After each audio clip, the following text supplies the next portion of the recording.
And what I've come to realize is there is one thing into going into a covenant. It's another thing to experience the promises.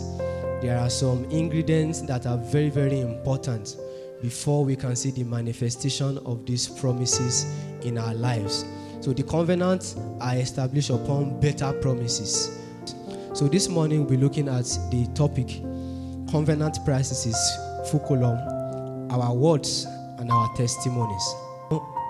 Each time we talk about covenants, we always trace it back to Abraham. There was a covenant God had with Abraham. That your generations, I'm taking them into this promised land. And we will look at it. At a point, these people that have been destined to enter into promised land, they eventually didn't enter. But God still fulfilled his covenant. It was God's idea to separate Abraham. Grace found Abraham and put Abraham on a walk with God. But over time, Abraham proved his faithfulness before God committed himself fully to Abraham. But the calling was by grace.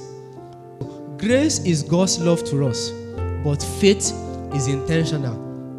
And it is when we are intentional about this that we can see all the promises that have been said about the covenant, about this new covenant. So when we talk about faith, we also talk about obedience. So we are in a new covenant. There are better promises we have in Christ Jesus. But if we must enter into this rest, our faith is very, very primary. And there's no way we will talk about our faith that we will not talk about obedience. Walking in these promises is not sentimental. It's not emotional. It's not emotions. So when things happen to us and we just want to be emotional and all that, it does not move anything. Our faith is not emotional. It's not emotions. In fact, emotions will even drive us to look at the flesh much more. But God is looking for people like Caleb, who will, in the middle of their circumstances, they will see God. People that when they are sick and all that, they still trust God.